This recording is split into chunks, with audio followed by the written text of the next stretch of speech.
اللهم بلغنا رمضان. మనమంతా కూడా ఎంతో ఆతృతగా ఎదురు చూస్తున్నటువంటి వరాల వసంతం, శుభాల సరోవరమైనటువంటి పవిత్ర రంజాన్ మాసం రావడానికి ఇంకా కొన్ని రోజులు మాత్రమే మిగిలి ఉన్నాయి. ఇప్పుడు నేను చెప్పబోయే విషయాలు కనుక మీరు ఈ రంజాన్లో పాటించినట్లయితే ఇన్షా అల్లా మీరు అల్లా అనుగ్రహాన్ని పొందవచ్చు, ఒక అద్భుతమైనటువంటి రంజాన్ మాసాన్ని గడపవచ్చు, మరియు ఇన్షా అల్లాను రాజీ చేయవచ్చు, అంటే అల్లాను సంతోష పెట్టవచ్చు. కాబట్టి ఈ వీడియోని మొత్తం శ్రద్ధగా చూడండి, ఎట్టి పరిస్థితుల్లో స్కిప్ చేయకండి.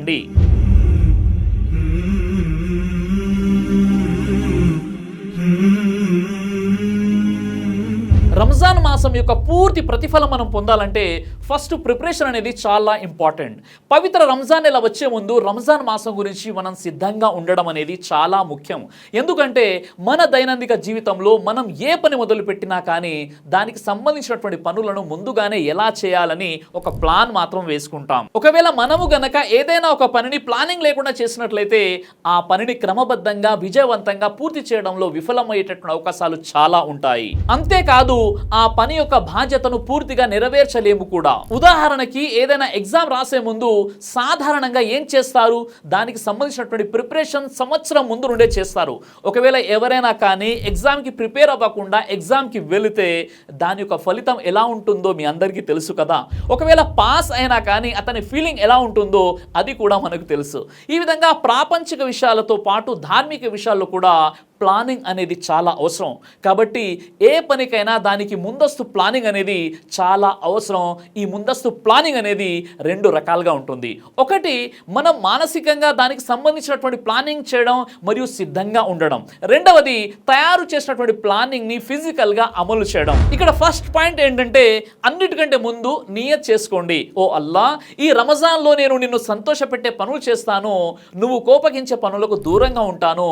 ఓ అల్లా, ఈ రమజాన్ నా కోసం సులభం చేయి, రమజాన్ పూర్తి ఆరాధనలు చేసుకుంటూ ఇందులో శుభాలు పొందే వ్యక్తుల్లో నన్ను చేర్చు అని ఒక మంచి సంకల్పం అయితే చేసుకోవాలి. ఇక రెండవది, రంజాన్ అనేది మనం మన దినచర్యను అభివృద్ధి చేసుకోవడానికి సరైన అవకాశం. కాబట్టి మొదట ఒక టైం టేబుల్ని తయారు చేయండి. రంజాన్లో ఎప్పుడు పడుకోవాలి, ఎప్పుడు లేవాలి, మన బిజినెస్లో ఎక్కువ టైం పోకుండా మన బిజినెస్ని ఎలా సెట్ చేయాలి, ఖురాన్ ఎలా కంప్లీట్ చేయాలి, దువాలు ఎలా నేర్చుకోవాలి, ఫజర్ నమాజులు, తరావీ నమాజులు ఏ టైంలో చేయాలి ఇత్యాది విషయాలకు సంబంధించినటువంటి ఒక క్లియర్ కట్ ప్లానింగ్ అనేది ముందుగా మనం ఏర్పాటు చేసుకోవాలి. దానికి సంబంధించినటువంటి టైం టేబుల్ తయారు చేయండి.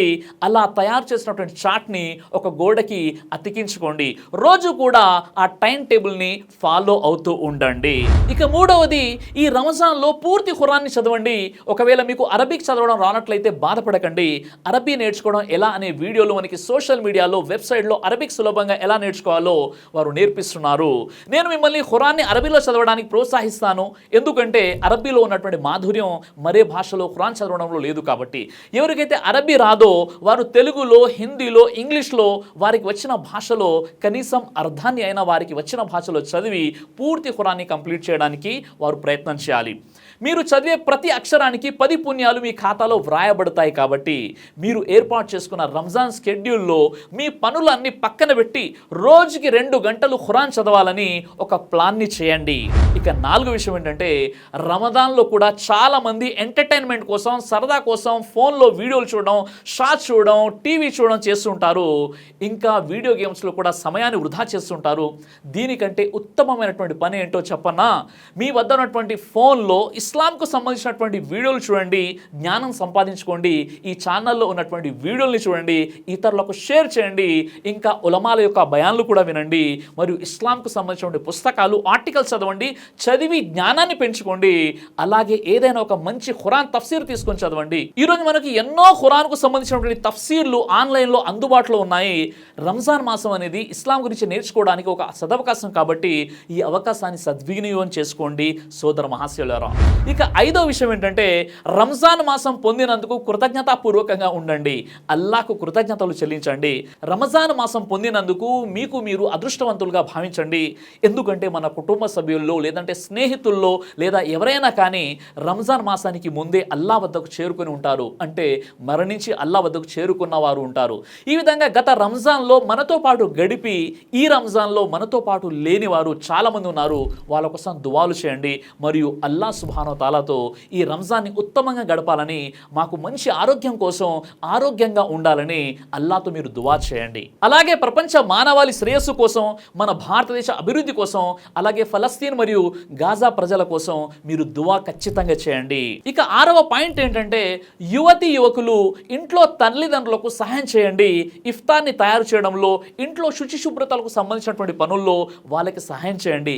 ఎందుకంటే రంజాన్ మాసంలో ఇంట్లో తల్లి కష్టపడి ఉదయం లేచి మనకు సెహరీ రెడీ చేస్తుంది, ఆమె త్వరగా తింటుంది, మనకు వడ్డిస్తుంది.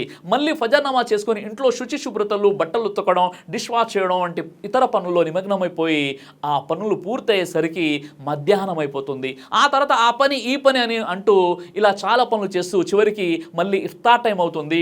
ఇఫ్తార్కి సంబంధించినటువంటి అన్ని పనులు ఆ తల్లి మనకు సమకూరుస్తూ ఉంటుంది. ఇక ఆమె ఆరాధించేది ఎప్పుడు, ఖురాన్ చదివేది ఎప్పుడు. కాబట్టి ఈ రంజాన్లో మీ తల్లి యొక్క కష్టాన్ని తగ్గించండి, మీ తల్లికి సహకరించండి. మరోవైపు ఇంటి యజమాని తండ్రి ఉద్యోగానికి వెళ్ళి అలసిపోయి వస్తాడు. మీ తండ్రి ఉపవాసాలు పాటిస్తూ ఎండలో కూడా మీకోసం కష్టపడతాడు. కాబట్టి ఇంట్లో యువతి యువకులు ఎవరైతే ఉంటారో వాళ్ళు ఇంట్లో తల్లికి తండ్రికి సహాయం చేయండి. అలాగే మీ తల్లిదండ్రులతో పాటు కలిసి ఈ రంజాన్ మాసాన్ని ఆరాధనలో గడిపే విధంగా వాళ్ళకి సహకరించండి.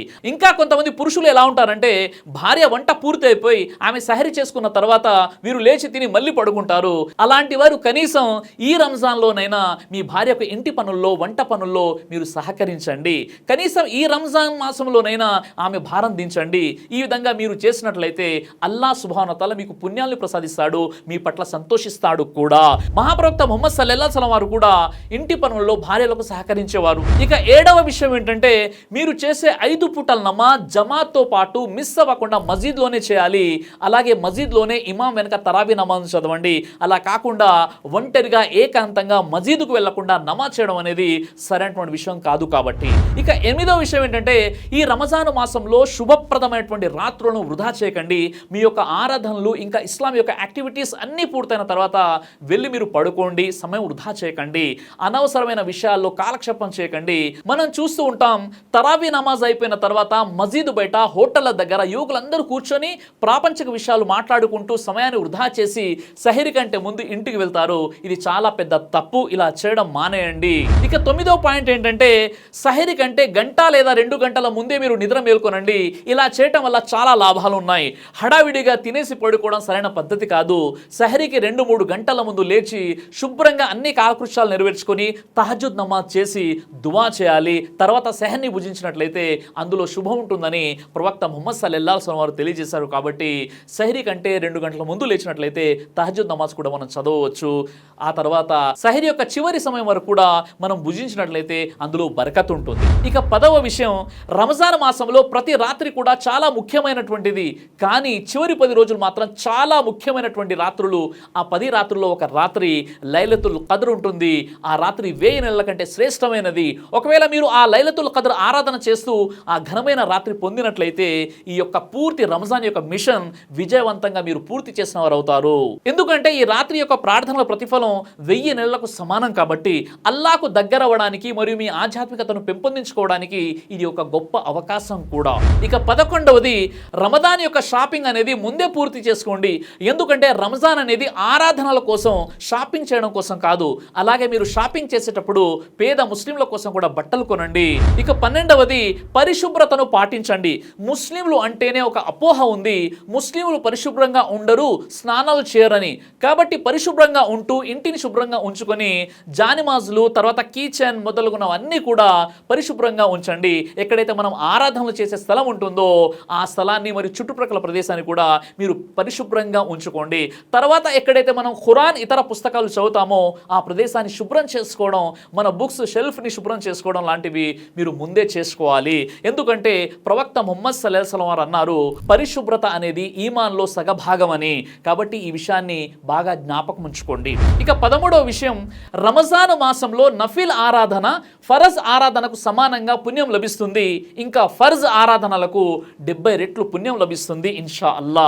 కాబట్టి ప్రతి ఫర్జ్ నమాజ్ తర్వాత సున్నత్ నమాజ్ చేయండి, అదనంగా నఫీల్ నమాజులు కూడా చేయండి. ఇక 14వ అతి ముఖ్యమైన విషయం, ఈ రంజాన్ మాసంలో ఒకరి పట్ల ఒకరు ఈర్ష్య, ద్వేషాలు, అపోహలు, కోపాలు ఉన్నట్లయితే వాటిని దూరం చేసుకోండి. సలాంని వ్యాప్తి చేయండి అనే ప్రవక్త ముహమ్మద్ సల్లల్లాహు వారి ఉపదేశాన్ని అమలు చేయండి. ఒకరినొకరు పలకరించుకోండి, మాట్లాడుకోండి, ఈర్ష్య ద్వేషాలను దూరం చేసుకోండి. ఒకరి పట్ల ఒకరు ప్రేమానురాగాలు పెంచుకోండి, కష్ట సుఖాలు పంచుకోండి. ముఖ్యంగా ఈ రంజాన్లో చాడీలు, గీబతులకు దూరంగా ఉండండి. ఎందుకంటే చాడీలు నరకానికి తీసుకువెళ్తాయని ప్రవక్త వారు చెప్పారు. కాబట్టి ఎవరితోనైతే మీకు శత్రుత్వం ఉందో మీరే ఒక అడుగు ముందుకేసి వారితో క్షమాపణ వేడుకోండి. అప్పుడు అల్లా మీకే ఎక్కువగా పుణ్యాలను ప్రసాదిస్తాడు. కాబట్టి ఇక 15వది, రంజాన్ మాసంలో ఇఫ్తార్ చేయించడం కూడా చాలా గొప్ప పని. కాబట్టి గ్రామాల్లో ఇంకా ఇతర ఇఫ్తార్ అందుబాటులో లేని ప్రదేశాల్లో ఇఫ్తార్ చేయించండి. చాలా మంది ధనవంతులకే ఇఫ్తార్ విందులు ఇస్తుంటారు. దీనికంటే ఉత్తమమైనటువంటి పద్ధతి ఏంటంటే నిరుపేదల కోసం ఇఫ్తార్ ఏర్పాటు చేయాలి. లేదంటే వీరి హక్కు గురించి తీర్పు తిన రోజు అల్లా మనల్ని అడుగుతాడు. కాబట్టి ఇక 16వ విషయం, చాలా మంది డబ్బున్న ముస్లింల ఇళ్లలో కొంతమంది నిరుపేద ముస్లింలు పని వాళ్ళగా ఉంటారు. ఈ ధనవంతులైన ముస్లింలు ఉపవాసాలు ఉంటారు, ఉదయాన్నే సెహరీ చేస్తారు, అన్ని ఆరాధనలు చేస్తారు. కానీ ఆ వంట చేసే పని వాళ్లకు, వాళ్ళ ఇంటి పనులు చేసి పెట్టేటటువంటి వాళ్లకు ఉపవాసం ఎలా ఉండాలో దాని ప్రాముఖ్యత గురించి వీరు చెప్పరు. అసలు ఉపవాసం అంటే ఏంటో పాపం ఆ పేద ముస్లింలకు తెలియదు. కాబట్టి వారికి తెలియచేయాలి. రమదాన్ అంటే ఏంటో చెప్పాలి. కాబట్టి అలాంటి వాళ్ళకి ఉపవాసం గురించి చెప్పాలి, వాళ్ళని ఉపవాసం ఉండాలని ప్రోత్సహించాలి. పని వాళ్ళని కూడా మనతో పాటు కూర్చోబెట్టుకొని సెహరీ ఇఫ్తార్ చేయించాలి. ఇవి అల్లా దృష్టిలో గొప్ప విషయాలు. కాబట్టి ఇక 17వ విషయం, రంజాన్ మాసంలో కొత్త పనులను ప్రారంభించడం ఆపండి. అంటే ఇంటికి పెయింటింగ్ పనులు, ఇంకా కన్స్ట్రక్షన్ పనులు, షాప్ ఓపెనింగ్ పనులు, ఇంకా ఇతర కొత్త పనులు చేయడం మానేసి కేవలం ఈ యొక్క సమయాన్ని ఆరాధనలో, సత్కార్యాలలో మీరు ఖర్చు పెట్టండి. ఎందుకంటే ప్రాపంచిక పరంగా రంజాన్ మాసంలో కొత్తగా చేసేటటువంటి పనులు తప్పు అని నేను చెప్పడం లేదు. కానీ ఆ పనుల్లో బిజీ అయిపోయి రంజాన్లో చేయాల్సినటువంటి ఆరాధనలను మనం నిర్లక్ష్యం చేస్తాం. కాబట్టి ఈ పనులను రంజాన్ తర్వాత వాయిదా వేసుకుంటే చాలా మంచిదని నా యొక్క అభిప్రాయం. ఇక 18వ విషయం, రంజాన్ మాసంలో చాలా మంది ఉపవాసాలు ఉండాలని కోరుకుంటారు.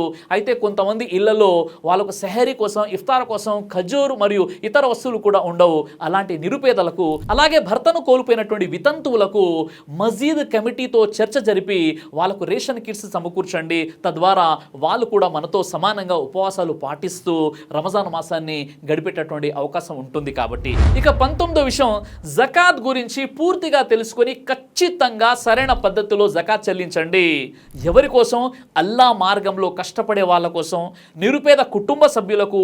ఇంకా ఖురాన్లో జకాత్ ఎవరెవరికి ఇవ్వవచ్చని అల్లా చెప్పాడో వారందరికీ కూడా మీరు జకాత్ ఖచ్చితంగా చెల్లించండి. ఎవరైతే జకాత్ చెల్లిస్తారో అల్లా వారి సంపదలో వృద్ధిని ప్రసాదిస్తాడు. ఇక 20వ విషయం, మనస్సాక్షిగా నిజమైన పశ్చాత్తాపం చెంది మనస్ఫూర్తిగా అల్లా వైపు మరలి వెళ్లేందుకు సంకల్పించుకోవాలి.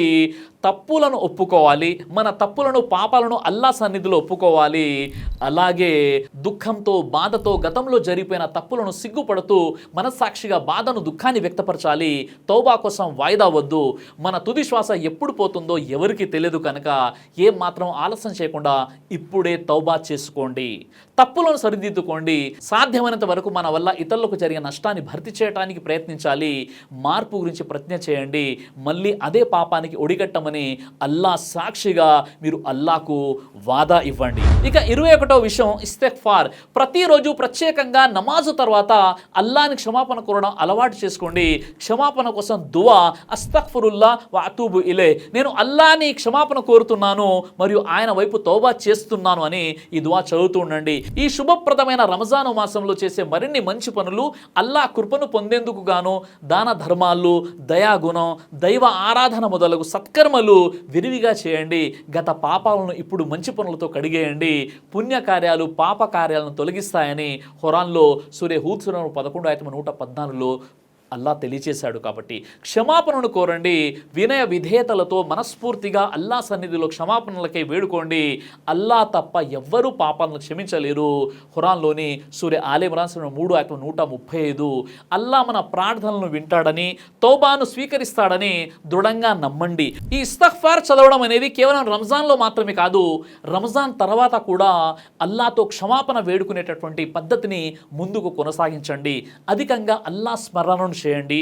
మీరు పనికి వెళ్తున్నా, లేదా కారులో ఉన్నప్పుడు, లేదా కిరాణా దుకాణంలో ఎక్కడ ఉన్నా సుబ్హానల్లా లేదా సుబ్హానల్లాహి వ బిహమ్దిహి స్తోత్రాలు చదువుతూ ఉండండి. ఇవి చదివితే ప్రతిఫలం స్వర్గంలో మీకోసం ఒక చెట్టు నాటబడుతుందని ప్రవక్త వారు తెలియజేశారు. మరొక హదీసులో అయితే ఎవరైనా దీనిని రోజుకు 100 సార్లు చదివితే వారి పాపాలు సముద్రపు నురుగులా ఉన్నా అవి క్షమించబడతాయని ఉంది. ఇవి కాక సుబ్హానల్లా 33 సార్లు, అల్హమ్దులిల్లా 33 సార్లు, అల్లాహు అక్బర్ 34 సార్లు చదవండి. అయితే మనిషి చేసే గునాయే కబీరా మహాపాపాలకు ఖచ్చితంగా ప్రాయశ్చితం చెందాలి. ఆ తప్పు మళ్ళీ చేయకుండా ఉండాలి. అలాగే కేవలం సుబ్హానల్లా, అల్హమ్దులిల్లా, అల్లాహు అక్బర్ అని చదువుకుంటే సరిపోతుంది అనుకుంటే అది మూర్ఖత్వమే అవుతుంది. స్వర్గానికి వెళ్ళాలంటే ముందుగా విశ్వసించి అల్లా యొక్క విధి నిషేధాల గురించి తెలుసుకోవాలి, ఖచ్చితంగా పాటించాలి. ఈ పవిత్ర రంజాన్ని ఎలా డిజైన్ చేసుకోవాలి, ఎలా పూర్తిగా ప్రతిఫలాన్ని పొందాలో ఇప్పటి వరకు 21 విషయాలను నేను తెలియజేశాను. వీటిని ఖచ్చితంగా పాటించి ఈ రంజాన్లో పూర్తి ప్రతిఫలాన్ని పొంది దైవ ప్రసన్నతకు అర్హులవుతారని నేను ఆశిస్తున్నాను. జజాకల్లాహు ఖైర్.